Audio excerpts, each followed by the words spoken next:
What's up, everybody? So in today's video I wanted to go over all the costs that I've had with the Nissan GT-R. I've now owned this car for 3 months. It's been my dream daily and I absolutely love owning it. So I figured I'd let you guys in on exactly what I'm spending to own the car at this current moment. Obviously a lot of people want to own this and a lot of people probably have questions on how much it really costs. Is it too expensive to insure? Is it too much to maintain? All that kind of stuff. So I'm going to go over all the numbers like that. But before I start, I do want to show you something really cool. Just came in the mail for me this morning. Got a nice package here with some goodies. Let's go ahead, take these all out. Look at this. So Movement Watches, guys, is hooking up all of our subscribers actually with a $15 discount. So check out these new watches. This one is mine, a new one I picked up. I'm loving the red, white, and blue color. Really cool looking. And then I actually picked up 2 for my parents. Their birthdays are coming up, so mine as well. Set up my dad with a nice leather watch and my mom something pretty cool, and then Mike's new watch. So super clean watches. We've had a few of these so far. Absolutely loving them. Quality's awesome. They look super stylish, and they have so many different colors, combinations, so many crazy different things you can do, and you can even customize them by swapping out bands and everything like that. So definitely awesome watches. I'll have all the information in the description below. Check them out. Movement Watches is hooking up all of our subscribers. So definitely take advantage of their offer. Get yourself set up with some sweet watches. So to go over everything, I am 24 years old. This is my 2014 Nissan GT-R. In the beginning of the year, I traded in my 2016 370Z Nismo for this vehicle. And if you want to know more information of how I was able to afford this car and make it happen, comment below if you want to know that kind of stuff. And I actually made the purchase of this car January 12th. I took delivery the 27th, and then the first video went live on YouTube February 13th, and today is April 22nd. So I've had it for 3 months. So let's get into all the numbers, starting with the purchase price. So this vehicle, let me pull my bill of sale, all the paperwork here. So the actual sale price of this car was $68,440. I had 12 grand positive equity in my 370Z, and I wrote a check for $14,000. So that was my down payment, $26,000.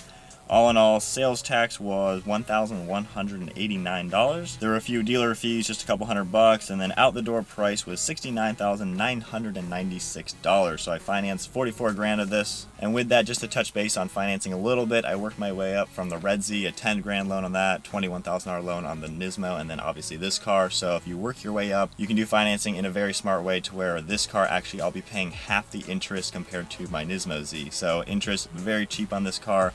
I really don't have to overpay crazy amount just to pay down the interest. But funny enough, I'm actually paying like 30 bucks over the payment, and it's already lowered what they want me to pay. So the payment on the car was $820, and it's now down to like $750 just because I'm paying a little bit more than that. But anyway, that is the financing stuff. And I do plan on paying the car off 2 to 3 years. I did a 60-month loan, but obviously I don't want to go the whole way and pay all the interest. But if I pay it off in 3 or 4 years, I'll end up paying about 2 grand worth of interest. So honestly, that's not that much interest to have to pay on a car like this. I would much rather have the car right now than spend the time to save up that 44 grand to then pay cash for the car. And plus, it's a depreciating vehicle while I have that money tied up when it can be elsewhere earning money. So financing may or may not work for you, just depends on your situation and what your goals are, but it's working for me exactly the way I want to. So next up, we had a few service things that I had to pay for. They kind of were surprises. I shouldn't have had to pay for this day one, but when the car arrived, it was dead, meaning the battery was completely fried. It didn't start up at all. We had to jump it. It ended up dying on me 3 times, so it was kind of a pain in the butt, but I got a brand new battery, which was $142. The oil wasn't the cleanest. It wasn't brand new oil change, even though the Nissan dealer I bought it from said they did an oil change. It wasn't black, but it was definitely a little bit dark, so I had an oil change done. The oil, I spent $72 on all of the oil, and then my friend's shop did the oil change for me and a full, basically a pre-purchase inspection, even though it was after the sale, but they did an inspection, the oil change. They charged me $44 for that.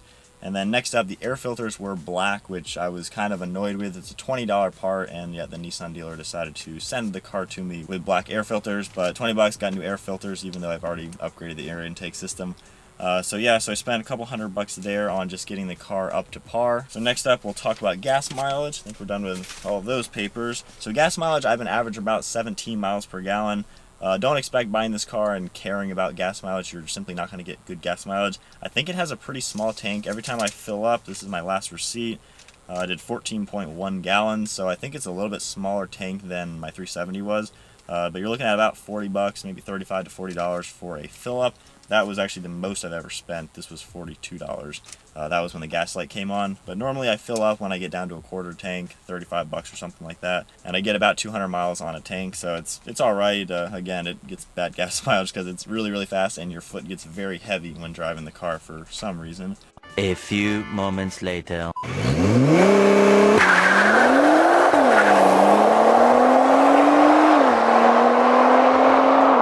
Next up, insurance. So insurance is a really big thing. A lot of people will look at these kind of cars. I mean, it's an expensive car. Obviously, it's a supercar performing vehicle, and people will say, well, I can afford the car, but insurance is going to kill me. Honestly, I don't think insurance is that bad. I'm 24, like I said. I have a perfect driving record, knock on leather. No accidents, no tickets, no nothing. I've had my driver's license since I was 16 and no issues. A few things with insurance that will lower it. A lot of people may have the wrong things checked when they're doing their own insurance and stuff like that. First thing is your deductible. Take the highest deductible possible. I have a $1,000 deductible on the car. A lot of people will take the $100 deductible. I think when I played with the numbers a little bit over the course of 1 year, it was a difference of $800. So doing the $100 deductible, my yearly bill for insurance would be $800 more versus a $1,000 deductible, it's $800 less. So you will save money if you do the highest deductible. On top of that, I have multi-policy discount. My R6 and my apartment is all insured with the same company. Your zip code affects that. Obviously, your driving record is the biggest factor. That's very, very important. One ticket or one accident that's your fault, or really bad ticket, that's probably going to screw you pretty bad. So for me, I pay every 6 months, and it is 100% under my name. This is my car. My parents have nothing to do with this car, and my last handful of cars have been all on my own. You don't need your parents to do this kind of stuff for you. Believe in yourself that you can actually do it on your own, and you can do it. So for the insurance on this vehicle, every 6 months, it is $877, which means about $1,700 a year. Funny thing, actually, when I was looking at GT-Rs, the track edition, which does not have rear seats, it is technically a two-seater car. That one was going to be $400 more a year for insurance just because it's a two-seater. The car is also about $5,000 more expensive than this, so that's one reason why I didn't want to track. Just a lot more money for, in my opinion, you get less because I actually do use the rear seats and they're actually very usable. But yeah, $1,700 a year for me. That is full coverage, every single thing needed, everything. I even did extra like underinsured and uninsured motorists. I did the higher ones on that just to 100% be covered with this kind of car. And also mileage, I have this at less than 6,000 miles a year. I don't have a far commute to work. I ride the bike a lot, especially spring, summer, and fall. I think last year I did about 3,500 miles on the bike and just about 5,000 miles on the Nismo Z. So with this car, I've obviously gone a few thousand miles, but the first 3 months of this year, I've only gone a couple hundred on the bike just because it's been raining and cold a lot. But having the lower mileage on the insurance will help keep your rates a little bit lower. Yeah, so for me, $1,700 to insure the car I think is pretty cheap. The Nismo Z was about $1,100, my Red Z was about $800. My Genesis Coupe, that was under my parents' insurance. That was when I was in college. Ridiculously cheaper having it with them as a student, obviously. But that car, when it did go to me when I graduated college, was actually more expensive than my Red Z. So the Red Z, the Nismo Z, and this, they all seem pretty normal in pricing, and every car did have the highest deductible and all that kind of stuff like that. But yeah, that is insurance. Let me know what you guys think. For those of you who are GT-R owners, perhaps some of you have the same driving records and stuff like me. Do you guys have similar pricing? Or maybe if you have homes and other things, more cars under your policy, maybe it's different, or age and different driving records could be different. So really all does depend. So I think that about sums up all the costs with the vehicle. So comment down below, do you guys think that is expensive or really cheap to own the GT-R? It's been 3 months. I really haven't had to put much money into it. Just day one, having to do the few servicing things. That was a little annoying, having to spend a couple $100.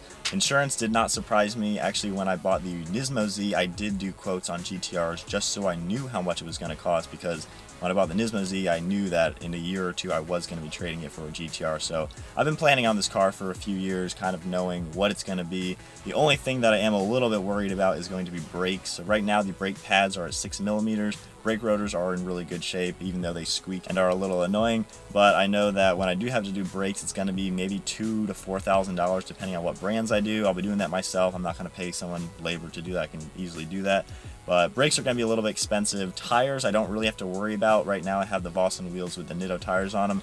Brand new tires, so I'm figuring I will use this setup until these tires get burned up, and then probably sell this set and go back to the stock ones. The stock Michelin Pilot Super Sports have about 5 to 6mm all around, so I really don't think I'm going to have to pay for tires for a long time, at least 2 or 3 years, since I don't drive that many miles. Brakes just is the biggest thing that's coming up in a few years from now. I hope they can last at least 2 years. But other than that, servicing doesn't seem too expensive, ranging from $100 to $500 for fluid changes. So all in all, I don't see this car as being that expensive to own. Obviously, the $14,000 down payment was a nice chunk, and obviously I'm obligated to a pretty hefty car payment. But honestly, with other people who have maybe a brand new Tacoma for $45,000 will finance the entire purchase price of that kind of car. So a $45,000 loan is really nothing that a lot of people don't have. And with this car, I've obviously been saving up for it for quite some time and working my way up through financing and all that kind of stuff to make it happen. And for some of you who may ask why I don't have a house, I still live in an apartment. Honestly, this car is a much better financial choice given that I have a YouTube channel. This earns a higher return than a house would, so it makes sense for me as a YouTuber. And quite honestly, it is so much more fun to have a car than a house. I don't need a house. Just myself, I don't have kids or family, so I don't need a house. A car makes a lot more sense for me at the moment.